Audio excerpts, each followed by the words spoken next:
Hello students, welcome to Paradigm Classes. Students, इसके previous वाले class में हम लोग कंजर्वेशन ऑफ मैकेनिकल एनर्जी देखे थे, यही था ना। कंजर्वेशन ऑफ मैकेनिकल एनर्जी और पोटेंशियल एनर्जी। हाँ, conservation of mechanical energy in freely falling body का देखे थे। आज हम देखेंगे potential energy of a spring. तो चलो हेडिंग डालो, potential energy of spring.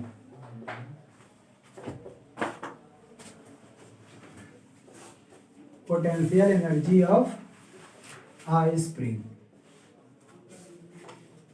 Spring में कौन सी एनर्जी रहेगी और किसके कारण एनर्जी आती है स्प्रिंग में? क्योंकि पोटेंशियल एनर्जी हम दो तरह के बताए थे। Potential energy due to change in shape and size या due to change in configuration, और एक पोटेंशियल एनर्जी क्या था? Due to change in its position. मतलब कि जब किसी बॉडी का पोजीशन अर्थ के रेस्पेक्ट में किसी फिक्स पॉइंट से चेंज करते हैं, उसके कारण जो पोटेंशियल या जो एनर्जी गेन आती है उसको पोटेंशियल एनर्जी, या फिर किसी बॉडी का कॉन्फ़िगरेशन शेप और साइज में चेंज करने के कारण जो उसमें एनर्जी स्टोर हो जाती है उसको क्या बोला जाता है? Potential energy due to configuration, due to its configuration. बात समझ में आया? अब देखो, तो हम देखेंगे potential energy of spring. Spring में कैसा एनर्जी है? इलास्टिक एनर्जी और कॉन्फ़िगरेशन के कारण स्प्रिंग में। अब देखो, यहाँ पे तीन केसेस हम बना दे रहे हैं। फर्स्ट केस ये है, यहां से लगा है एक स्प्रिंग और स्प्रिंग से लगी है एक बॉडी, और ये बॉडी अभी इक्विलिब्रियम की कंडीशन में है। किस में? इक्विलिब्रियम। इक्विलिब्रियम को मतलब रुका हुआ है, ना तो स्प्रिंग में स्ट्रेस है, ना तो मतलब कि इसको क्या शॉर्टन किया गया है, कंप्रेस किया गया। तो इस केस में यहाँ पे x इज इक्वल टू मान लेते हैं, यहाँ पे इसका पोजीशन या एक्सटेंशन ये x 0 है, और x 0 तो कोई भी फोर्स, स्प्रिंग फोर्स कोई भी फोर्स एक्सर्ट नहीं करेगी। ठीक ठीक है, ठीक। अब दूसरा केस है, यहाँ पे कोई फोर्स, क्योंकि इक्विलिब्रियम में है, ना तो ये स्ट्रेच है ना तो ये कंप्रेस्ड है। और सेकंड केस, जब स्प्रिंग को स्ट्रेच कर देते हो, स्ट्रेच का मतलब इक्विलिब्रियम पोजीशन ये है और यहां से स्ट्रेच कर दिया हमने, यहां तक ला दिया, ये बॉडी आ गई। इस केस में ये इक्विलिब्रियम की कंडीशन है, x इज इक्वल टू 0 यहाँ पे। अब यहां से यहां तक का बॉडी का एक्सटेंशन x है। एक्सटेंशन का मतलब स्प्रिंग को स्ट्रेच किया गया है। अब हम जानते हैं जब स्प्रिंग को स्ट्रेच करेंगे तो स्प्रिंग अपने आप को रिस्टोर करने के लिए एक फोर्स लगाएगा, रिस्टोरिंग फोर्स। किधर, किस डायरेक्शन में? इस डायरेक्शन में, इस अपोजिट डायरेक्शन में फोर्स लगाएगी Fs, जिसको बोलते हैं रिस्टोरिंग फोर्स या स्प्रिंग फोर्स। अगर एक्सटेंशन इधर है तो ये फोर्स इधर लगाएगा अपने आप को रिस्टोर करने के लिए। तो यहाँ पे हम देख रहे हैं कि फोर्स और डिस्प्लेसमेंट दोनों क्या है? अपोजिट डायरेक्शन में है ना। जितना ज्यादा हम खींच के ले जाएंगे, जितना ज्यादा एक्सटेंशन करेंगे, उतना ज्यादा ये रिस्टोरिंग फोर्स लगाएगा स्प्रिंग। थर्ड केस क्या है? जब बॉडी को, जब स्प्रिंग को क्या कंप्रेस कर दिया जाता है, जब स्प्रिंग को कंप्रेस कर दिया जाए, मतलब ये था इसका क्या? इक्विलिब्रियम की कंडीशन, और इतना दूर इसको क्या किया गया? कंप्रेस कर दिया गया। अच्छा, जब स्प्रिंग को कंप्रेस करेंगे तो अब जो है स्प्रिंग फोर्स अपने आप को रिस्टोर करने के लिए अपोजिट डायरेक्शन में इधर फोर्स लगाएगा। इन तीनों ही केस में एक चीज कॉमन क्या मिल रहा है? एक चीज कॉमन ये, मान लो मास m है, एक चीज कॉमन ये मिल रहा है कि जो भी डिस्प्लेसमेंट हो रहा है स्प्रिंग या बॉडी में, जो बॉडी से स्प्रिंग लगी हुई है उसमें जो भी डिस्प्लेसमेंट हम कर रहे हैं, हमेशा उसके अपोजिट डायरेक्शन में ये स्प्रिंग का फोर्स लग रहा है, जिसको रिस्टोरिंग फोर्स बोलते हैं। ठीक, दैट इज। अब हम इन तीनों कंक्लूजन वाले पार्ट्स में ये कर सकते हैं, यहाँ लिख दे रहे हैं यहाँ पे। चलो, ये तो इन तीनों पार्ट से एक चीज क्लियर हो गया, जो स्प्रिंग फोर्स है, क्या स्प्रिंग फोर्स या रिस्टोरिंग, वो Fs directly proportional to displacement. Simple, जितना ज्यादा डिस्प्लेसमेंट उतना ज्यादा ये फोर्स, जितना ज्यादा इसको कंप्रेस करते हो उतना ज्यादा भी ये फोर्स लगाता है, ये डायरेक्टली प्रोपोर्शनल है। तो यहाँ से पता चल जाएगा, अगर प्रोपोर्शनल साइन हटाना है तो एक आएगा प्रोपोर्शनलिटी कांस्टेंट माइनस kx। के क्या है? प्रोपोर्शनलिटी कांस्टेंट, और माइनस क्यों लगा? माइनस इसलिए लगा क्योंकि ये जो फोर्स है और डिस्प्लेसमेंट दोनों अपोजिट डायरेक्शन में है। ठीक, तो यहाँ पे ये जो k है, k को बोलते हैं प्रोपोर्शनलिटी कांस्टेंट। प्रोपोर्शनलिटी कांस्टेंट, और इसी को बोला जाता है फोर्स कांस्टेंट, फोर्स कांस्टेंट। और ये किस पे डिपेंड करता है? Material of spring, depends on spring, ये स्प्रिंग पे डिपेंड करेगा, ठीक। और निगेटिव साइन क्या शो करता है? Negative sign shows the direction of force and displacement is opposite. तो निगेटिव साइन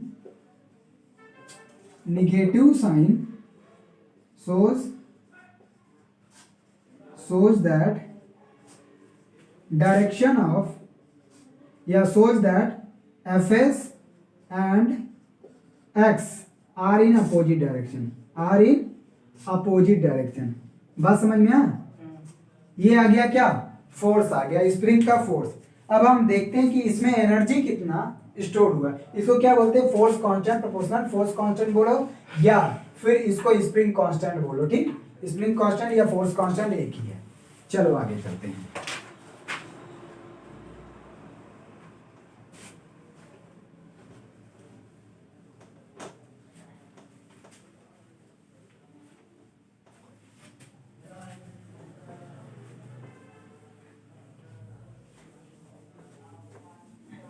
चलो अब निकालेंगे कि इसमें एनर्जी आखिर कितना स्टोर हुआ, ठीक। अच्छा, के की यूनिट देख लो, फोर्स कांस्टेंट की यूनिट, तो एफ इज इक्वल टू क्या लिखा? F S is equal to minus K X. अगर के लिखा जाए तो K is equal to F S upon X, यही ना। निगेटिव साइन अगर ना कंसीडर कर, निगेटिव तो वो बनाता है। तो इसका यूनिट ऐसा के क्या है? फोर्स कांस्टेंट या स्प्रिंग कांस्टेंट? फोर्स कांस्टेंट या फिर इसको स्प्रिंग कांस्टेंट बोलते हैं, ठीक। Spring constant. तो इसकी यूनिट क्या होगी? SI unit of force constant. Force constant क्या हो जाएगा बताओ? न्यूटन पर मीटर। तो इसका एसआई यूनिट क्या आ जाएगा? न्यूटन पर मीटर। अब चलते हैं, एनर्जी निकालते हैं। एनर्जी स्टोर्ड इन ये। अब देखो क्या होगा, वही वाली कंडीशन, इसको लिख लो, हटा दे।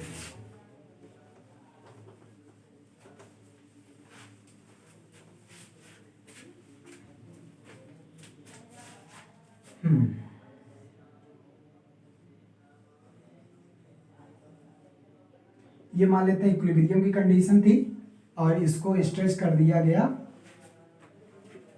ये इक्विलिब्रियम की कंडीशन है, इक्विलिब्रियम यहां पे था, और यहां से इसका डिस्प्लेसमेंट एक्स हुआ, और डिस्प्लेसमेंट एक्स होगा तो ये इधर की तरफ फोर्स लगाएगा, अपोजिट डायरेक्शन में स्प्रिंग फोर्स, ठीक। तो मान लेते हैं एक्स डिस्प्लेसमेंट है, मान लेते हैं एक्स से dx डिस्प्लेसमेंट और कर दिया गया, कितना? dx displacement. ये यहां तक तो x है, इसके बाद dx डिस्प्लेसमेंट, इसके बाद तो dx डिस्प्लेसमेंट करने में इसको dw वर्क डन करना पड़ा। क्यों?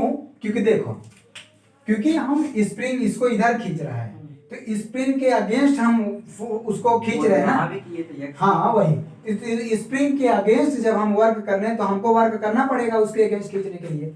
तो work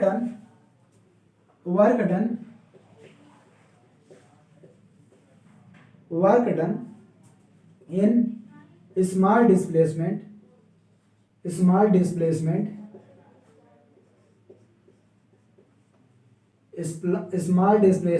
dx is given by dws। Work done क्या होता है? फोर्स मल्टीप्लाइड बाय डिस्प्लेसमेंट, यही ना, फोर्स मल्टीप्लाइड बाय डिस्प्लेसमेंट। तो force Fs multiplied by displacement, और Fs इज इक्वल टू क्या है?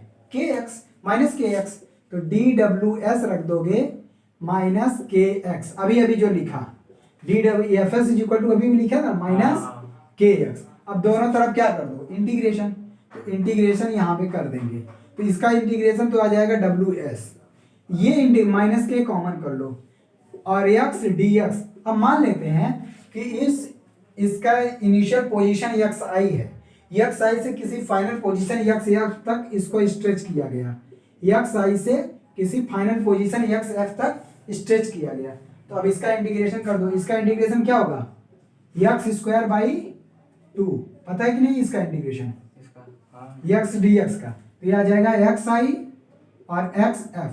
अब फाइनल और इनिशियल लिमिट रख दो, तो वर्क डन आ जाएगा माइनस के 1/2 x f square minus 1/2 x i square.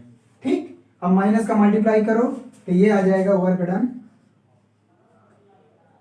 ये देखो ये माइनस माइनस प्लस हो जाएगा, तो half K x i square minus half K x f square, ये क्या आ गया वर्क डन। और यही वर्क डन किस में स्टोर हो जाएगा, यही वर्क डन पोटेंशियल एनर्जी के रूप में स्टोर हो जाएगा। अच्छा, इसके पहले पोटेंशियल एनर्जी ये आ गया वर्क डन। अच्छा, इसमें यदि ये बॉडी मान लेते हैं x डिस्टेंस तक, फाइनल x आई डिस्टेंस तक स्ट्रेच किए, उसको फिर से इनिशियल पोजीशन पे ला दिए, तो टोटल वर्क डन कितना हो जाएगा 0। मतलब कि उसको फाइनल से फिर से इनिशियल ला दिया गया, तो मतलब फाइनल भी इनिशियल हो जाएगा, तो ये क्या आ जाएगा 0, तो वो नहीं लिखवा। अब देखो इसकी कुछ प्रॉपर्टीज लिख लो। ये तो आ गया वर्क डन अगेंस्ट स्प्रिंग का जो फोर्स लगा है उसके अगेंस्ट जो काम किया गया, और यही वर्क डन किसमें, इस स्प्रिंग में स्टोर हो जाएगा स्प्रिंग के पोटेंशियल एनर्जी के रूप में। तो सबसे पहले देखते हैं वर्क डन। ठीक है, आगे हटाते हैं।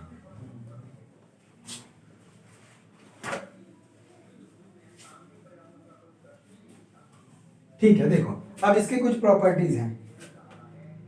स्प्रिंग फोर्स, पहला स्प्रिंग फोर्स कैसा होता है, spring force is position dependent. कैसा है, पोजीशन पे डिपेंड करेगा। अभी लिखवाया कि एक्स आई से एक्स फाइनल डिस्टेंस तक, मतलब जितना भी डिस्टेंस ले जाओगे उसके अकॉर्डिंग फोर्स लगेगा। पोजीशन डिपेंडेंट है, डिपेंडेंट। ठीक, दूसरा और किस पे डिपेंड करता है, spring force is position dependent. दूसरा, जो भी वर्क किया जाता है डिपेंड ऑन करता है इनिशियल और फाइनल पोजीशन पे, क्योंकि पोजीशन डिपेंड अभी लिखे थे ना formula, work done half K x i square minus half K x F, मतलब इनिशियल और फाइनल पोजीशन पे डिपेंड कर रहा है। तो work done depends on final and initial position, final and initial position. ठीक, तीसरा क्या हो सकता है, बताओ तीसरा क्या हो सकता है। तीसरा अभी बताया कि अगर फाइनल पोजीशन एक्स आई तक ले गए और फिर से उसको इनिशियल पोजीशन तक ला दिए तो वर्क डन क्या हो जाएगा 0। तो work done in cyclic process due to spring is 0। तो work done in one cycle का मतलब जहां से गए फिर वहीं आ गए, इन वन साइकिल इज 0। ठीक, ये स्प्रिंग का ये था। अब यही जो वर्क डन यहां निकाले थे स्प्रिंग का, work done half K x i square minus half K x f square, और यही वर्क डन किस में स्टोर हो जाएगा, एनर्जी के रूप में। यही वर्क डन किस में स्टोर हो जाएगा, एनर्जी के रूप में।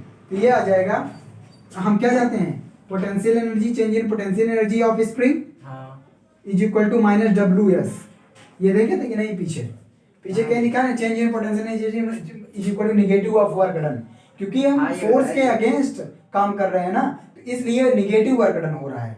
जब फोर्स और डिस्प्लेसमेंट अपोजिट डायरेक्शन में रहते हैं तो वर्क डन क्या होता है, नेगेटिव। तो नेगेटिव ऑफ वर्क डन ये आ जाएगा। अब इसमें माइनस लगाओगे तो फाइनल पहले चला जाएगा, तो half K x final square minus half K x initial square. बात समझ में आया, माइनस का डायरेक्ट मल्टीप्लाई कर। डेल्टा यू यहाँ क्या लिखे, डेल्टा यू का मतलब चेंज इन पोटेंशियल एनर्जी, क्योंकि पहले एनर्जी इसकी 0 थी जब इक्विलिब्रियम में थी, फाइनल कुछ पोजीशन गया होगा, या पहले इनिशियल एनर्जी इनिशियल पोजीशन पे थी ऑलरेडी और फाइनल पोजीशन कुछ और लगा, मतलब पहले से कुछ खींचा गया था उसके बाद भी कुछ और खींच दिया गया तब। इफ ये पोटेंशियल एनर्जी है, इफ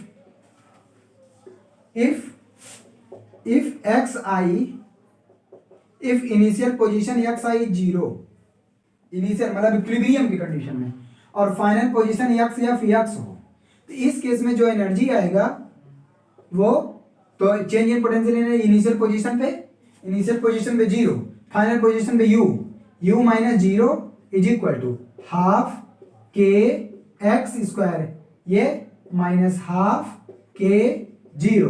तो इस यहाँ पे पोटेंशियल एनर्जी आ गया u is equal to half K X square. इसका मतलब कोई भी स्प्रिंग अगर उसमें यक्स डिस्टेंस तक स्ट्रेच किया जाता है या यक्स डिस्टेंस तक उसको कंप्रेस किया जाता है तो उसका उसमें पोटेंशियल एनर्जी जो स्टोर होगी वो आएगा हाफ के एक्स स्क्वायर। बस समझ में आया? आगे चलते हैं। Potential energy is an elastic stretch spring by graphical method. ठीक है, वो तो देख ग्राफिकल मेथड से भी यही आएगा। ये कब जीरो होगा? जब शुरू से ले जाएंगे, मतलब कि जब ये इक्विलिब्रियम पोजीशन में हो तब, जब ये इक्विलिब्रियम पोजीशन पे यहीं पे हो तब ले जाएंगे तो इधर हाँ, जितना डिस्टेंस ले जाओगे उसी के बराबर कर दो। इसका मतलब ये हुआ कि पहले से ये कुछ खींचा था और खींचे तब कितना पोटेंशियल एनर्जी में चेंज वो आया। वहाँ वाला था। हाँ, वो ये वाला है। और उससे पहले जो निकलवाया था वो कहाँ वाला? वो वर्क वो भी यही वाला था, क्योंकि वही में वही। अब लेकिन यहाँ स्पेशल केस निकाल दिया कि अगर वो इनिशियली इक्विलिब्रियम की कंडीशन में हो और फाइनल किसी एक डिस्टेंस तक स्ट्रेच किया गया स्प्रिंग को तो क्या है इक्विलिब्रियम तो वहाँ भी था, यहाँ भी था। हाँ, तो कहाँ कह रहा हूँ नहीं है, लेकिन वहाँ पे ये वाला कह रहा हूँ, यहाँ एक्स आई स्क्वायर पहले। अरे यहाँ फिगर नहीं बनाया कि एक्स आई पहले है, ये एक्स ही डिस्टेंस यहाँ मान के चल रहा हूँ। ये नहीं बोले, यहाँ W x half K x i square minus half K x F है ना, और वहाँ ये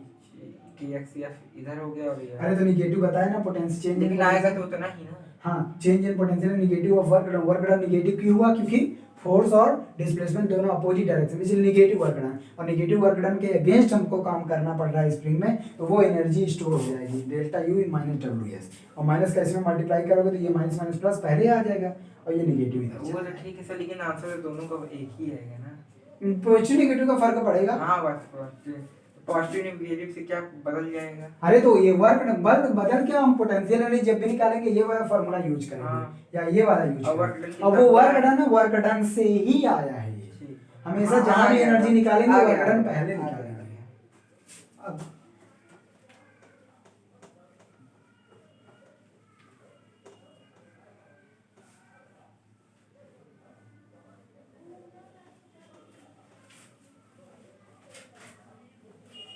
अब क्या है?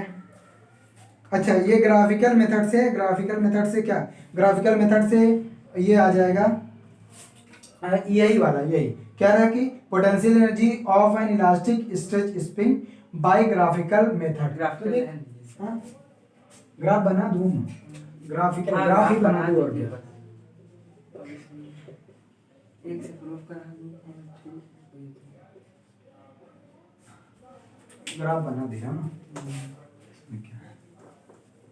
देखो, फोर्स और डिस्प्लेसमेंट के बीच में अगर ग्राफ प्लॉट करेंगे, इधर है डिस्प्लेसमेंट, ठीक, इधर है फोर्स, रेस्टोरिंग फोर्स। अभी अभी हम देखे कि रेस्टोरिंग फोर्स ये माइनस के एक्स होता है, ठीक है। इसका मतलब इसका स्लोप निगेटिव, तो ये ग्राफ इसका कैसे हो जाएगा? ये ओरिजिन से जाएगा, ये ओरिजिन से जाएगा, ठीक है, ठीक है। ये बन गया ग्राफ किसका? F S equal to minus K X का, F S equal to minus K X का। बात समझ में आया? तो हमको इसका क्या निकालना है? Potential energy. हमने ये चीज बताया हुआ है कि पोटेंशियल एनर्जी क्या होता है, या फिर वर्क डन क्या होता है? Force multiplied by displacement. और जहां पे इन दोनों का मल्टीप्लाई होता है और जब ग्राफ में इन दोनों को मल्टीप्लाई करने पर वो चीज आ जाए, जैसे वर्क डन क्या होगा? Force multiplied by displacement. उस केस में निकालते हैं क्या? एरिया। तो मान लेते हैं ये यहाँ ओरिजिन है, ओरिजिन से मैक्सिमम डिस्प्लेसमेंट एक्सएम गया, कितना? मैक्सिमम डिस्प्लेसमेंट एक्सएम गया, तो यहाँ तक का एरिया क्या निकालेंगे? ये वाला एरिया इसका जो होगा वही क्या हो गया? पोटेंशियल एनर्जी या वर्क डन। यही क्या हो जाएगा? यही दे देगा work done. Work done formula वही आएगा सब कुछ। इसका एरिया निकालेंगे तो ये वर्क डन दे देगा, या एनर्जी पोटेंशियल एनर्जी स्टोर आ जाएगा half K X M square. X M क्या? मैक्सिमम एक्सटेंशन मान सकते हो या मैक्सिमम डिस्प्लेसमेंट उसका जो होगा, ठीक। अब आगे चलते हैं। Conservation of energy in an elastic spring. Conservation of energy, अच्छा वेलोसिटी भी, अगर वेलोसिटी, अच्छा वेलोसिटी निकलवा दो रुको।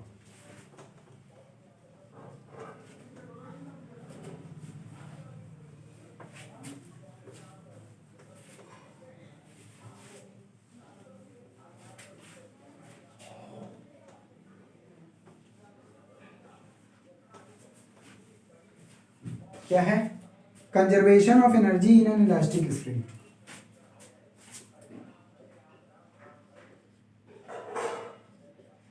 Conservation of energy in an elastic spring.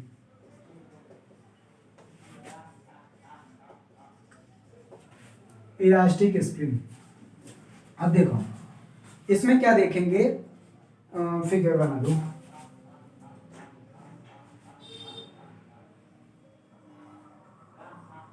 ये मान लेते हैं इक्विलिब्रियम की पोजीशन थी और यक्स डिस्टेंस तक इसको क्या किया गया, स्ट्रेच किया गया। यहाँ 0 है, ये इक्विलिब्रियम की कंडीशन थी, ठीक, यक्स डिस्टेंस तक। अब हम जानते हैं जब इस स्प्रिंग को यहाँ तक स्ट्रेच करके छोड़ोगे, स्ट्रेच करोगे उसके बाद छोड़ोगे बॉडी को, तो ये तेजी से स्प्रिंग अपने आप को रिस्टोर करेगा या फोर्स से, और फोर्स से रिस्टोर करके आएगा तो उसमें कुछ न कुछ वेलोसिटी आएगी कि नहीं, वही वेलोसिटी निकालनी है, ठीक है, वही वेलोसिटी निकालनी है। तो देखो, तो मान लेते हैं ये मैक्सिमम पोजीशन ए पे 3 कंडीशन बनानी पड़ेगी, मान लेते हैं, और अभी और इसको दूर ले जाओ। ये बॉडी है ए पॉइंट पे, कहाँ पे, ए पॉइंट पे, और ये क्या मैक्सिमम स्ट्रेच है इसकी, क्या मैक्सिमम स्ट्रेच, मैक्सिमम पोजीशन तक। तो अच्छा ये बताओ, इस ए पॉइंट पे, मैक्सिमम पॉइंट पे इसमें एनर्जी कितनी होगी, मैक्सिमम पॉइंट पे कौन सी एनर्जी होगी, mgh at A, that is maximum, at maximum stretch, maximum displacement, maximum displacement कैसे mgh होगा, ऊपर थोड़ी ना है, तो मैक्सिमम डिस्प्लेसमेंट, तो मैक्सिमम इसमें पोटेंशियल एनर्जी होगी, काइनेटिक 0, क्योंकि मैक्सिमम पोजीशन पे वेलोसिटी हो जाएगी 0। तो यहाँ पे अगर टोटल एनर्जी निकालोगे, ये है total energy, total energy body की, तो वो आ जाएगा पोटेंशियल एनर्जी और प्लस काइनेटिक एनर्जी, है ना, और काइनेटिक एनर्जी 0 है, पोटेंशियल एनर्जी आ जाएगा half K X M square. बात समझ में आया? और ये तो 0 क्योंकि वहां पे वेलोसिटी 0 है, रुकी हुई, मैक्सिमम स्ट्रेच है, उसके ज्यादा नहीं जाएगी, तो ये आ गया half K X M square. बात समझ में आया? अब देखो दूसरा कंडीशन हम यहां बना दे रहे हैं, ये इक्विलिब्रियम की कंडीशन, अब बॉडी यहां पहुंची है और मैक्सिमम स्ट्रेच ए यहां था, बी पॉइंट यहां पे है, ठीक। अब देखो, अब मान लेते हैं स्ट्रेच यक्स है, कितना, एक्स स्ट्रेच है, तो अब बताओ बॉडी यहां से यहां तक आएगी तो कुछ वेलोसिटी से आएगी ना, और वेलोसिटी, इसका मतलब एट बी पॉइंट पे इसमें वेलोसिटी भी है और पोटेंशियल एनर्जी भी है, क्योंकि एक्स डिस्टेंस अभी भी है, ठीक। तो second, at any instant of time, instant of time, let तो सर उसकी ऊपर वाली वेलोसिटी है, नहीं लिखी वेलोसिटी, और वहां ऊपर में कहाँ वेलोसिटी रहेगी, मैक्सिमम स्ट्रेच है ना, आएगा ना, तो आएगा, तो वही कह रहे हैं, उसी वेलोसिटी से जब इसको यहाँ से छोड़ेंगे तो ये वेलोसिटी गेन कर लेगा, इसका मतलब इससे यहाँ से इसके बीच में उसकी वेलोसिटी कुछ न कुछ रहेगी, और यहाँ पे मैक्सिमम स्ट्रेच पे इसकी वेलोसिटी 0, क्योंकि ऐसे खींच के अब छोड़ना है, मतलब इनिशियल 0 है, फाइनल तो नहीं। हाँ तो यही तो, ये यहाँ 0 है तो ये इस वेलोसिटी से है, इनिशियल फाइनल क्या करेंगे, इनिशियल वेलोसिटी 0, काइनेटिक एनर्जी भी तो 0 है, अगर यहाँ पे वेलोसिटी, अच्छा हाँ ठीक, ये मास मान लेते हैं, तो ये आ जाएगा लेट एट पॉइंट बी, कहाँ पहुंची है बॉडी, बी पे, तो यहाँ पे टोटल एनर्जी क्या हो जाएगा, टोटल एनर्जी, पोटेंशियल एनर्जी, क्योंकि कंजर्वेशन ऑफ एनर्जी लगेगा, potential energy plus kinetic energy, potential energy क्या होगा, हाफ के एक्स स्क्वायर, क्योंकि एट एन इंस्टेंट पे मान लेते हैं एक्स डिस्टेंस पे है अभी भी, ये इक्विलिब्रियम की पोजीशन है, ठीक, ये इक्विलिब्रियम की। अब यहाँ पे आ जाएगा प्लस, क्योंकि अब इंटरमीडिएट पोजीशन पे उसकी उसमें कुछ न कुछ वेलोसिटी है, तो काइनेटिक आएगा, तो हाफ एम वी स्क्वायर। बात समझ में आया ये। और क्योंकि कंजर्वेशन ऑफ एनर्जी बोलता है टोटल एनर्जी हमेशा क्या रहेगा, कंजर्व, इसका मतलब ये दोनों एनर्जी बराबर होनी चाहिए, या टोटल एनर्जी किसके बराबर है, टोटल एनर्जी बराबर कर दो 1/2 के एक्स एम स्क्वायर। हमको क्या निकालना है, वेलोसिटी, किस वेलोसिटी से ये आ रही है बॉडी। 2 देखो सब में है, कैंसिल आउट कर दें, और इस के एक्स स्क्वायर को इधर लेके चले जाओ, तो आ जाएगा M V square is equal to, K common कर लो, आएगा X M square minus X square, तो ये आ जाएगा v is equal to, M का डिवाइड हो जाएगा k by M, X M square minus X square under root में। वो ऊपर वाली की है। हाँ, अरे ये मैक्सिमम एनर्जी थी इनिशियल, या टोटल एनर्जी तो कंजर्व रहेगा, हाँ। तो टोटल एनर्जी, ये भी टोटल एनर्जी है, इसके बराबर कर दिया, और 1/2 सब में कैंसिल आउट कर दिया, इस के एक्स स्क्वायर को इधर लेके चला गया, के कॉमन करिए, K M X M square minus X square, और एम का डिवाइड कर दिया तो अंडर रूट में आ गया। यही क्या है, velocity with spring in restored itself, ये वेलोसिटी ऑफ स्प्रिंग कह सकते हो। अब क्या है,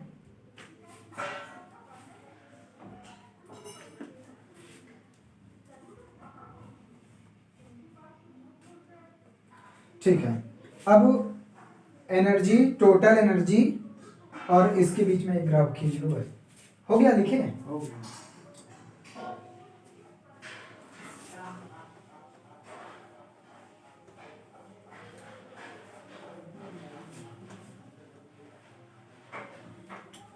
सर यहाँ एक्सियम कौन सा डिस्टेंस है, और ये एक्सियम मैक्सिमम है, और जब वहां से बॉडी को रिलीज किया गया तो एक्स कोई डिस्टेंस है। ठीक है, हो गया। अब क्या है सर?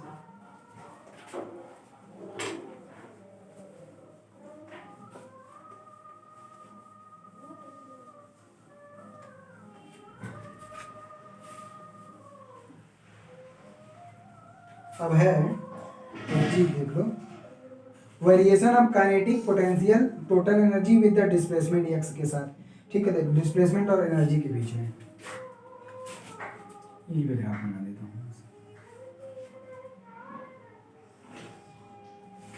ये एनर्जी है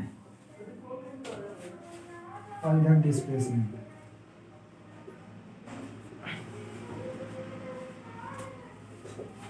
इधर क्या है, डिस्प्लेसमेंट। अब देखो क्या होगा, यहाँ पे मान लेते इधर मैक्सिमम स्टेज निगेटिव डायरेक्शन में एक्स एम है, क्या है, और इधर पॉजिटिव डायरेक्शन में X M plus X M, और इधर माइनस एक्स एम है ना। अब बताओ एट मैक्सिमम स्टेज पे टोटल एनर्जी किसके बराबर रहेगी, पोटेंशियल एनर्जी के बराबर, एट मैक्सिमम स्टेज पे। मतलब अगर यहाँ पे देखें तो टोटल एनर्जी पोटेंशियल के बराबर रहेगी, और जब यहाँ से डिस्टेंस बढ़ेगा, तो यहाँ से डिस्टेंस बढ़ेगा तो क्या घटेगी, पोटेंशियल एनर्जी घटेगी, और जबकि काइनेटिक एनर्जी बढ़ेगी, यही ना। जब यहाँ से डिस्टेंस हम इधर लाएंगे, पोटेंशियल एनर्जी तो बढ़ेगी, पोटेंशियल एनर्जी तो घटेगी, एक्स की वैल्यू क्योंकि घट रही है, और जबकि काइनेटिक एनर्जी बढ़ेगा, तो ये आ जाएगा ऐसे, देखो धीरे धीरे, उधर टोटल एनर्जी है, हाँ ठीक है,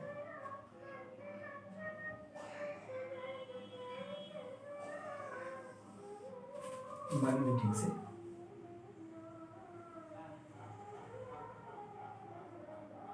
और ये किसका होगा ग्राफ, बताओ ये किसका होगा, क्योंकि जब मैक्सिमम डिस्प्लेसमेंट से डिस्प्लेसमेंट जैसे जैसे आगे जा रहे हैं हम, मतलब डिस्प्लेसमेंट जैसे जैसे कम आ रहा है, वो हो क्या रहा है, इसकी दो बॉडी है क्या? हाँ, दो बॉडी नहीं, एनर्जी तो है ना, टोटल एनर्जी भी, इधर माइनस में भी इधर प्लस में। अरे तो वही बॉडी है, अगर प्लस से माइनस में जा रही है या माइनस प्लस जो भी, मैक्सिमम स्टेज से आगे की तरफ आ रही है, मैक्सिमम स्टेज से 0 पे आ जाएगी, तो उसके बाद फिर अब कहाँ जाएगी? वो तो काहे नहीं जाएगी, वाइब्रेट नहीं करेगी। आप स्प्रिंग को ऐसे खींच के छोड़ दो तो वो उतना ही अपोजिट ऐसे ऐसे वाइब्रेट करती कि आके रुक जाती है।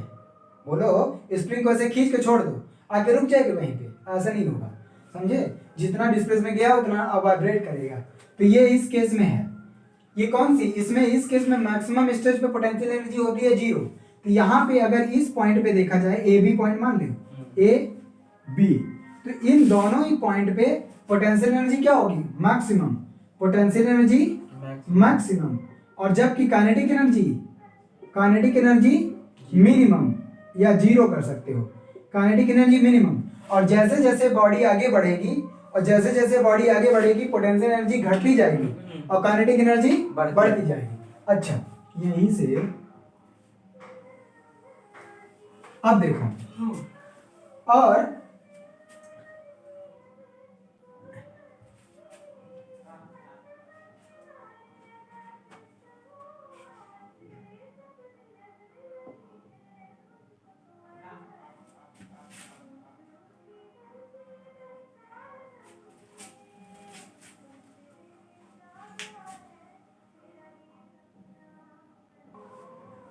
चलो देखो, अब इस केस में क्या होगा, यहाँ पे पोटेंशियल एनर्जी, सॉरी रुको, हाँ ये काइनेटिक एनर्जी का ग्राफ है, ये काइनेटिक एनर्जी का ग्राफ है। अब पोटेंशियल का देखो, पोटेंशियल का, इसको मैं ऐसे दिखा देता हूँ,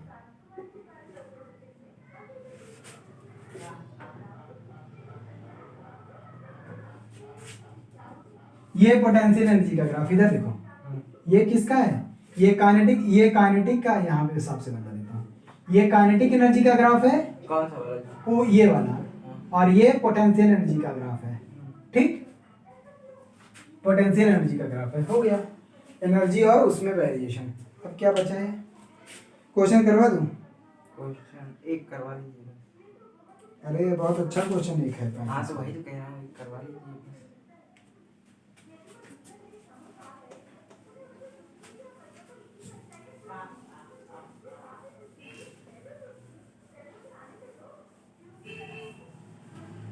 क्वेश्चन नंबर फर्स्ट देखो, ये कह रहा है कि two spring have force constant K1 and K2 where K1 greater than K2 on which spring is more work done. किस पे होगा, if they are stretched by the same force and they are stretched by the same amount. मतलब से एक में कह रहा है कि सेम फोर्स से स्ट्रेच किया जा रहा है और दूसरे में कह रहा है कि सेम अमाउंट स्ट्रेच किया जाए तो क्या कंडीशन होगी। बात समझ में आया, देखो क्वेश्चन, एग्जाम्पल नंबर फर्स्ट। तो दो स्प्रिंग हैं जिनका स्प्रिंग कांस्टेंट K1 और K2 है, और इसमें दे रखा है K1 ग्रेटर देन K2 है। ठीक, तो इसमें कह रहा है वर्क डन क्या होगा, इसमें कह रहा है कि इसमें पूछा on which spring is more work is done. तो इसमें क्वेश्चन पूछा है ऑन विच स्प्रिंग, K1 किस पे, K1 अभी दिखाता हूँ, ऑन विच स्प्रिंग, वही कह रहे हैं ना, देख के यही बताओगे, क्योंकि हाफ KX स्क्वायर फार्मूला लगा दोगे, K1 ज्यादा है, ये नहीं पढ़े क्वेश्चन में क्या कर रहा है, एक में कह रहा है सेम फोर्स लगाया जा रहा है और एक में कह रहा है एक कंडीशन में दोनों सेम डिस्टेंस तक स्ट्रेच किया जा रहा है। On which spring work done more, on which spring more work is done, more work is done, more work is done. ठीक, तो फर्स्ट कह रहा है, फर्स्ट के केस में both are pulled by same force, ये कह रहा है ना। फर्स्ट कह रहा है कि they are stretched by the same force, if they are stretched by same force,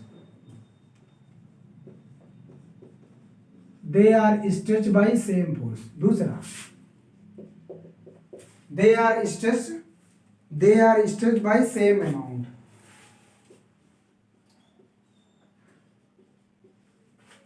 stretched by same amount।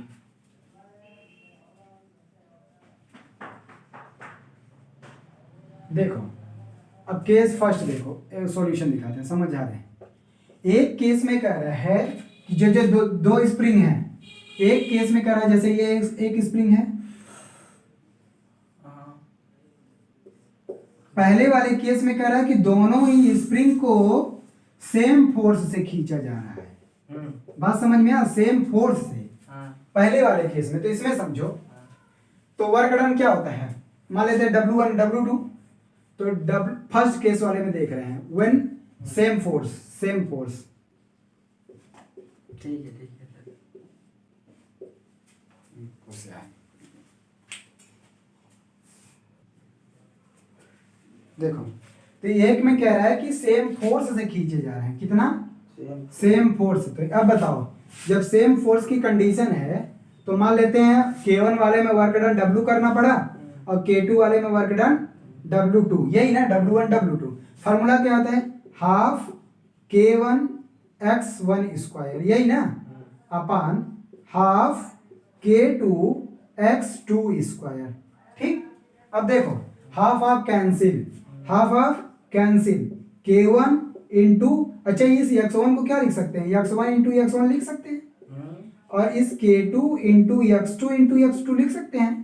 अब फोर्स इज इक्वल टू क्या होता है, एफ एक्स kx होता है कि नहीं, force is equal to kx, या बहुत होगा माइनस माइनस लगा दो और क्या, तो force is equal to kx। अरे स्प्रिंग का force F is equal to minus kx नहीं होता, होता है माइनस kx। तो इस वाले में फोर्स करना पड़ेगा माइनस K1 x1, और इसमें दोनों में फोर्स करना पड़ेगा माइनस K2 x2, और कह रहे हैं कि दोनों में फोर्स सेम है, इसका मतलब K1 x1 और K2 x2 दोनों बराबर होंगे। बोलो, अरे कंडीशन कहा है दोनों सेम फोर्स से खींचे गए हैं, तो K1 x1 K2 x2 बराबर होगा। डिस्प्लेसमेंट तो अलग है। अरे तो इसीलिए तो ये दिया हुआ है, जिसका अगर K ज्यादा है उसमें डिस्प्लेसमेंट कम होगा, इसमें कहा है सेम फोर्स से खींचने के लिए ना, तो सेम दो डिस्प्लेसमेंट कम होगा तो फिर कैसे बराबर हो सकता है? बदमाश होता है। K1 जब ज्यादा है तो इस केस में डिस्प्लेसमेंट कम देगा, डिस्प्लेसमेंट कम, एक वैल्यू कम है दूसरी ज्यादा है तो मल्टीप्लाई पे सेम।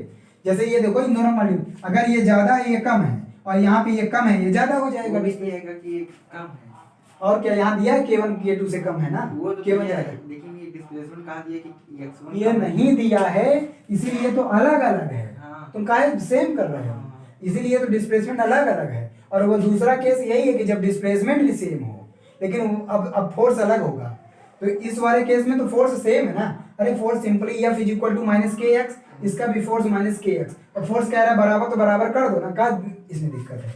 तो ये दोनों इक्वल है, ये आ जाएगा वर्क डन अपान W1 अपान W2, ये आ जाएगा force multiplied by x1, force multiplied by x2, F F दोनों में कैंसिल, x1 अपान x2। अब देखो x1, हाँ x1 upon x2, okay x1। अब इसमें कह रहा है वर्क डन किसमें ज्यादा होगा, तो फोर्स अब बताओ यहाँ पे अगर इन दोनों को कंपेयर करोगे तो K1 upon K2 is equal to x2 upon x1 आएगा, ये K1 अपान K2, x1 इधर चला जाएगा, इसका मतलब x1 अपान x2 को लिख सकते हो K2 upon K1, inversely proportional है, इनवर्सली प्रोपोर्शनल। हाँ अब देखो यहाँ K1 ज्यादा है ना, K1 देखो क्वेश्चन में दे रखा है K1 ज्यादा है, K1 ज्यादा है, इसका मतलब K2 अपान K1, मतलब नीचे वाला ज्यादा है ऊपर वाला कम है, और तो इसका मतलब इनका रेशियो 1 से कम आएगा, इनका रेशियो 1 से कम, इसका मतलब W1 अपान W2 लेस देन 1, इसका मतलब आ जाएगा W2 इधर करोगे तो W1 लेस देन W2, इसका मतलब जब दोनों सेम फोर्स से स्ट्रेच किए जाएंगे तो पहले वाले में वर्क डन कम करना पड़ेगा और दूसरा वाला जो स्प्रिंग है उसको वर्क डन ज्यादा करना पड़ेगा। बात समझ में आया, यहाँ से नहीं आया नहीं। क्या क्या नहीं आया बताओ, सर ये आया कि नहीं, और यहाँ x1 अपान x2 आया था, वो एफ कैंसिल आउट हो गया, और x1 upon x2 is equal to K2 upon K1 कर सकते हैं कि नहीं, यहाँ पे इनवर्सली प्रोपोर्शनल, इधर देखो x1 upon x2 K2 upon K1 कर सकते हैं, जब K2 अपान K1 किया, क्योंकि K1 वैल्यू बड़ी है K2 से, जब छोटी में बड़ी से डिवाइड करेंगे तो 1 से छोटा आएगा हमेशा, इसका मतलब ये वैल्यू 1 से कम है, और यही तो इसकी इक्वल है, इसका मतलब W1 अपान W2 लेस देन 1, W2 को इधर मल्टीप्लाई कर दोगे तो W2 less than W1, that is इस केस में जब दोनों सेम फोर्स से स्ट्रेच किए जाएंगे तो जिसका स्प्रिंग कांस्टेंट ज्यादा है उसमें कम काम करना पड़ेगा, और जिसका स्प्रिंग कांस्टेंट कम है उसमें ज्यादा वर्क करना पड़ेगा। बात समझ में आई, यही तो यहाँ से निकल गया। अब आते हैं दूसरा case, when they are stretched by same amount, मतलब अब दोनों में बोला था ना कि जिसमें ज्यादा उसमें ज्यादा काम करना पड़ेगा, कहाँ कहे थे ये, तुम कहे थे K1 ज्यादा है, K1 ज्यादा है तो W1 ज्यादा, तुम ये बोले थे, यहाँ देख रहे हो W1 कम है, देख रहे हो। अगला देखो, अब सेम अमाउंट जब स्ट्रेच किए जाएंगे तब, सेम अमाउंट का मतलब ये हुआ कि अगर ये x1 डिस्टेंस स्ट्रेच किया जा रहा है ऐसे, मान लेते हैं यहां से x1 डिस्टेंस, x डिस्टेंस ही मान लो, दोनों सेम अमाउंट तो x डिस्टेंस मान लो, तो ये भी x डिस्टेंस है, ठीक, ये भी, यही मतलब है सेम अमाउंट का। तो second, same amount stretched by same amount,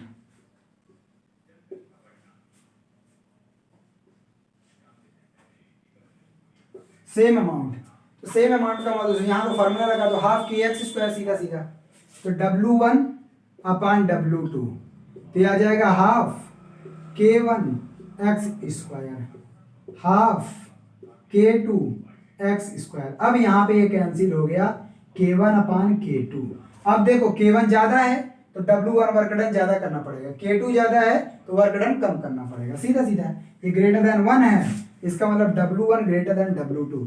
इस केस में वर्क डन जिसका स्प्रिंग कांस्टेंट ज्यादा है उसमें वर्क डन ज्यादा करना पड़ेगा, और जिसका स्प्रिंग कांस्टेंट कम है उसमें वर्क डन कम करना पड़ेगा। बात समझ में आया? अब कंफ्यूज मत होना, क्योंकि केस अभी देखो जो तुम्हारा क्वेश्चन पेपर में आया था उसमें भी ऐसी कंडीशन दे रखा था ना, एक जो है सेम फोर्स में अंडर सेम फोर्स खींचा जा रहा है, दूसरा वाला क्वेश्चन दिया था अंडर सेम पावर में, अंडर सेम एक्सेलरेशन में, यही तीन दिया था ना, तीन क्वेश्चन, और तीनों अलग अलग बातें थी। समझ में आया? कंडीशन तीनों में लगता है, वैसे ये भी दे सकता है। ठीक है सर। अब इसके आगे क्या है?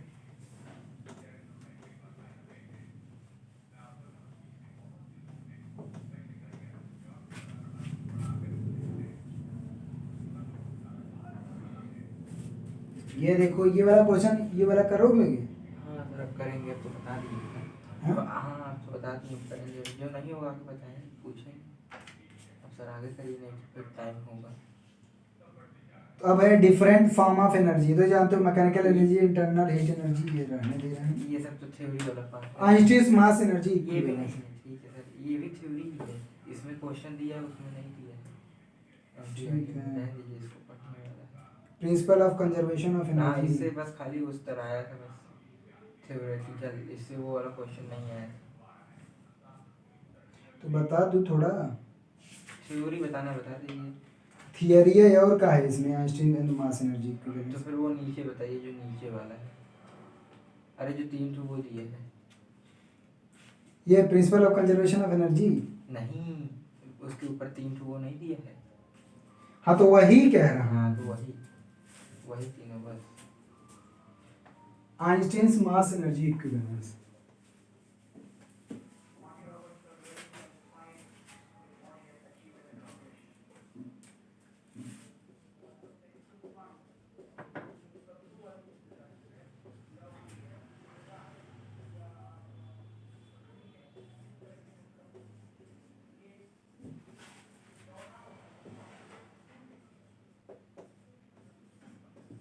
अब देखो आइंस्टीन मास एनर्जी इक्विवेलेंस, ये क्या बोलता है कि ये क्या बोलता है Einstein mass energy equivalence, Einstein ने इसको वो किया था 1905 में, अल्बर्ट आइंस्टीन।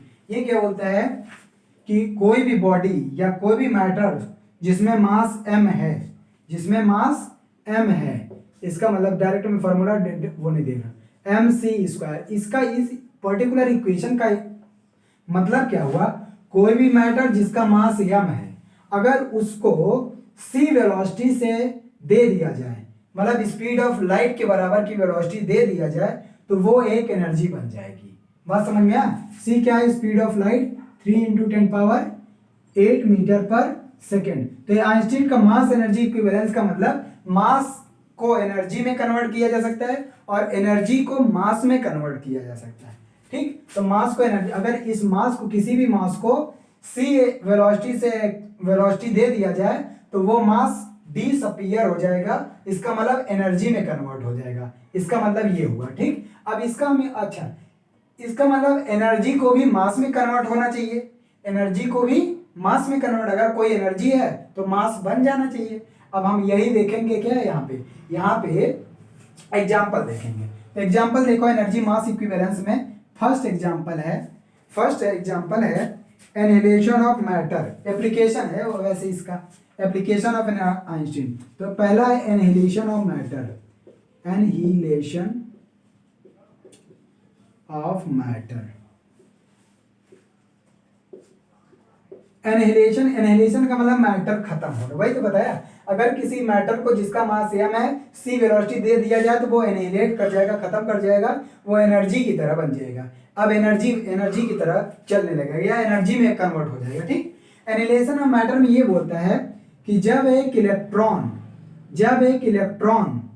और एक प्रोटॉन पॉजिट्रॉन, जब एक इलेक्ट्रॉन एक पॉजिट्रॉन के साथ मिलता है, एक इलेक्ट्रॉन एक पॉजिट्रॉन के साथ मिलता है, तो यहां पे क्या बनता है, गामा रेस। क्या बनती हैं, गामा रेस।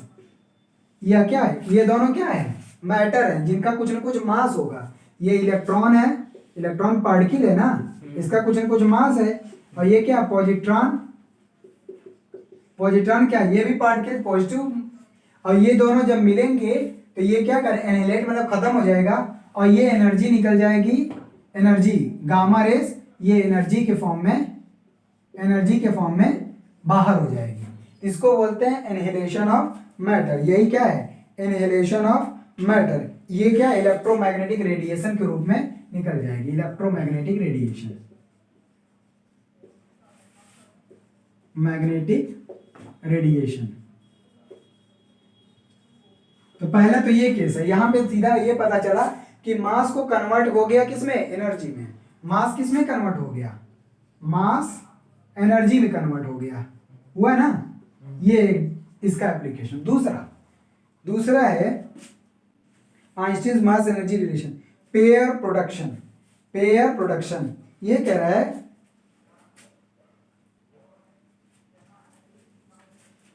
हो जाएगी कि नहीं है, फिर लिखो ऊपर।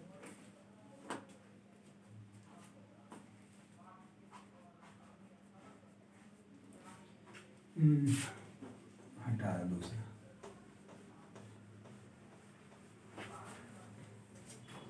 Pair production. दूसरा है पेयर प्रोडक्शन, इसी का उल्टा, जस्ट उल्टा। पेयर प्रोडक्शन में क्या बोलता है कि अगर gamma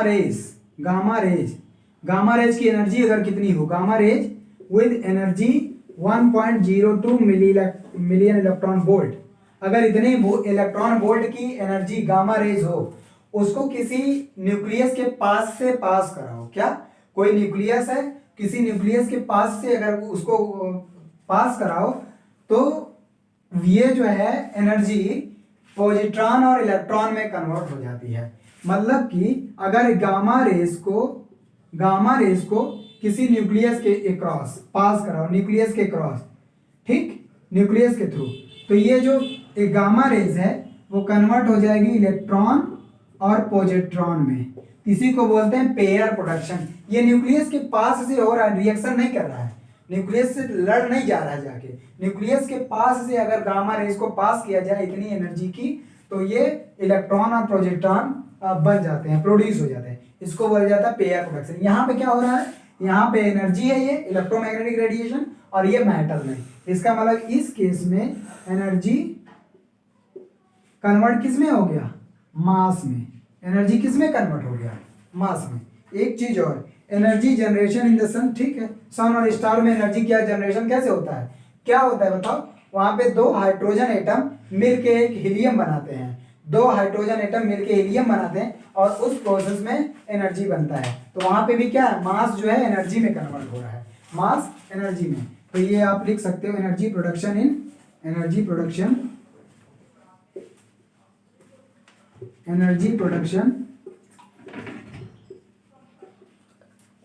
in sun and star.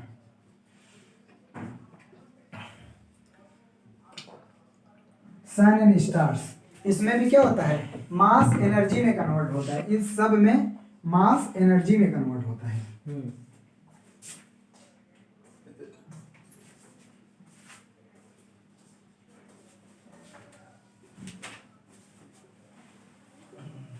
ठीक, तो ये आ गया आइंस्टीन से। अब आते हैं principal of conservation of energy. बस ये थोड़ा 2 लाइन है, इसको लिख लो, इसी से आएगा principal of conservation of energy. ये क्या है? क्या हो तो गया ना अब आ गई।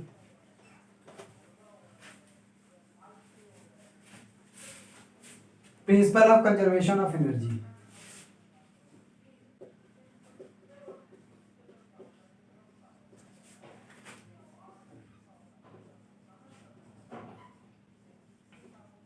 Conservation of energy, principle of conservation of energy. तो ये क्या बोलता है, energy can not be created not destroy but it can be transformed, it can be transform from one form to another form. ठीक, तो पहला इसका स्टेटमेंट लिखना है, energy energy can neither be created, लिखो क्या इसको, ये सब केमिस्ट्री में है। नीदर बी क्रिएटेड, 2 लाइन है, neither be created nor destroyed.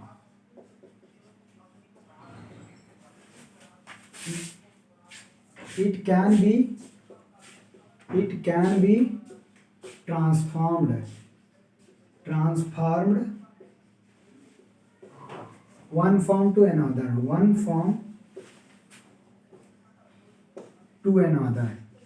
दूसरा, total energy of a system is constant, total energy of a system is constant, total energy even universe का ले लो, पूरे गैलेक्सी के जो जितने भी इसमें सिस्टम है सबका एनर्जी कांस्टेंट है, आइसोलेटेड यूनिवर्स का। ठीक हो गया। अब इसमें क्या बचा, दूसरा स्टेटमेंट नहीं, अब है पावर, इसमें प्रूव करो।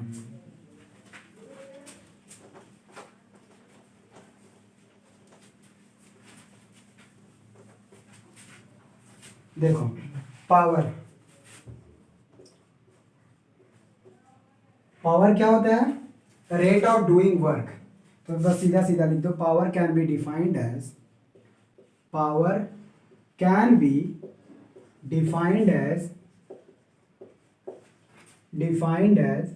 Rate of doing work. इसका मतलब जहां पे भी रेट लग जाए तो समझ लो टाइम से डिवाइड किया जा रहा है। इसका मतलब पावर इज इक्वल टू क्या आ जाएगा, W/T।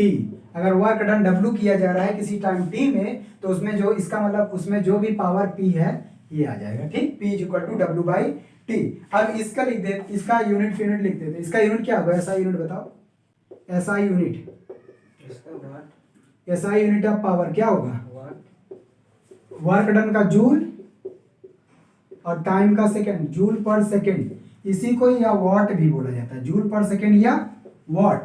और यूनिट क्या हो सकती है, एसआई। सीजीएस सिस्टम में यूनिट क्या होगी, सीजीएस सिस्टम में यूनिट अर्ग पर सेकंड। अच्छा, इसके और भी यही यूनिट निकाल देता हूँ। 1 किलोवाट 10³ वॉट, पता है। 1 हॉर्स पावर भी इसकी यूनिट होती है, 746 वॉट। 1 हॉर्स पावर में 746 वॉट। और उसके बाद हॉर्स पावर हो गया 1 HP 746 वॉट। अच्छा, इसका डायमेंशन अगर निकालें, किलोवाट आवर पावर की एनर्जी नहीं, पावर की यूनिट नहीं, एनर्जी की है। डायमेंशन क्या आएगा, ऑफ पावर। सब सिंपल है, छोटी क्लास में भी पढ़े हो। तो ये आ जाएगा P। वर्क डन का डायमेंशन क्या होता है, ML/T-2 डिवाइडेड बाई टाइम का T। तो ये आ जाएगा ML/T-3। ये क्या आ गया, पावर का डायमेंशन। और क्या बचा इसमें, अच्छा ये बताओ, ये वर्क डन पावर क्या है, पावर स्केलर क्वांटिटी है या वेक्टर क्वांटिटी है, बोलो। हटाओ इसको, पावर स्केलर क्वांटिटी या वेक्टर क्वांटिटी, कैसे, पावर का डायरेक्शन थोड़ी है, जब एनर्जी वो थी मैथमेटिकली प्रूव कर। देखो वर्क डन क्या है, वर्क डन ये फोर्स मल्टीप्लाइड बाय वही डिस्प्लेसमेंट, कह रहा हूँ, फोर्स force और है। डिस्प्लेसमेंट का डॉट प्रोडक्ट होता है, और किसी भी दो वेक्टर का डॉट प्रोडक्ट स्केलर होता है, तो वो स्केलर तो ये भी ये स्केलर। नहीं, आप ये भी तो बताए थे कि एनर्जी वो है इट इज, एनर्जी स्केलर, हाँ it scalar is a scalar quantity, हाँ, स्केलर को टाइम से डिवाइड करें ना कि डिस्टेंस से, तो स्केलर ही हुआ ना। Scalar quantity. ठीक है, हो गया पावर। सर आप कौन से बता रहे कि फोर्स के कारण? अरे वर्क डन मैं बोल रहा हूँ, work done force multiplied by force और एक्स का डॉट प्रोडक्ट होता है ना, हाँ किसी भी दो वेक्टर का डॉट प्रोडक्ट स्केलर होता है, हाँ। इसका मतलब work done scalar, work done scalar तो टाइम के साथ डिवाइड करेंगे, स्केलर में स्केलर ही आएगा, ये एनर्जी मतलब। वर्क होती है। हाँ नहीं, चलो इंस्टैन्टेनियस पावर भी दिखा देता हूँ, यही खत्म करा। अरे सर देख लीजिए नहीं ज़्यादा हो। चलो देखो instantaneous power, instantaneous power, instantaneous का मतलब टाइम पे डिपेंड है, इंस्टैन्टेनियस पावर, इंस्टैन्टेनियस पावर का मतलब power can be defined at rate of change in मतलब चेंज इन वर्क डन और चेंज इन टाइम। इंस्टैन्टेनियस का मतलब limit delta t tending to zero कर देते हैं, ठीक। और इस केस में ये आ जाता है डी डब्ल्यू बाई डी टी, क्या, instantaneous power. P equal to डब्ल्यू बाई टी होता है ना, अगर time delta t time interval में डेल्टा डब्ल्यू चेंज इन वर्क किया तो पावर कितना हुआ, डेल्टा डब्ल्यू बाई डेल्टा टी। और इंस्टैन्टेनियस का मतलब किसी पर्टिकुलर टाइम, इंस्टैन्टेनियस का पावर का मतलब होता है at an instant of time, power at an instant of time, power at an instant of time, power at an instant of time. बात समझ में आया, किसी पर्टिकुलर टाइम पे पावर क्या होगी वो, ये आ गया डी डब्ल्यू बाई डी टी। ये तो इसका एक फॉर्मूला है, इसका मतलब अगर वर्क डन टाइम का फंक्शन दिया है तो आप उसका एक बार डिफरेंशिएशन करके निकाल सकते हो, क्या, पावर, इंस्टैन्टेनियस पावर। अब आते हैं इसमें फोर्स और वेलोसिटी में रिलेशन, तो relation between power and force and velocity देख लेते हैं फॉर्मूला। तो वर्क डन क्या होता है, मान लेते हैं डी डब्ल्यू वर्क डन करना पड़ा, तो वर्क डन क्या होता है, डी डब्ल्यू is equal to f d x, मान लेते हैं डी एक्स डिस्प्लेसमेंट हुआ तो v इज इक्वल टू हम क्या जानते हैं d x by d t, d t time में वी एक्स डिस्प्लेसमेंट हुआ तो work done is equal to d डब्ल्यू करना पड़ेगा एफ डी एक्स। तो यहाँ पे रखो p आ जाएगा डी डब्ल्यू by d t, D W की वैल्यू रखो f डॉट डी एक्स, ये डॉट प्रोडक्ट लगा दो, ये अपान डी टी, एफ अलग कर लो और d x by d t एक कर लो, ठीक है। और d x by d t क्या हो जाएगा, वेलोसिटी, ये आ जाएगा p is equal to f dot v. इसका मतलब फोर्स और वेलोसिटी का डॉट प्रोडक्ट भी क्या होता है, पावर। फोर्स और वेलोसिटी का डॉट प्रोडक्ट क्या होता है, power. Power is an agent in the instant of, ठीक है, वेलोसिटी। अच्छा, किलोवाट आवर एनर्जी की यूनिट होती है, अभी एनर्जी बताएंगे तब देखेंगे एनर्जी। किलोवाट आवर जो कह रहे थे ना, 1 किलोवाट आवर, 1 किलोवाट आवर का मतलब किलोवाट आवर, 1 किलोवाट आवर का मतलब एक घंटे में 1 किलोवाट अगर एनर्जी खत्म हो रही है 1 घंटे में, तो इसका क्या मतलब 1 घंटे में 1 किलोवाट एनर्जी, ठीक, 1 किलोवाट पावर आ रहा है 1 घंटे में, कितनी energy, 3.6 into 10 power 6 joule energy होता है इसमें, इसी को एक यूनिट बोला जाता है, ये एनर्जी की यूनिट होती है, ध्यान रखना।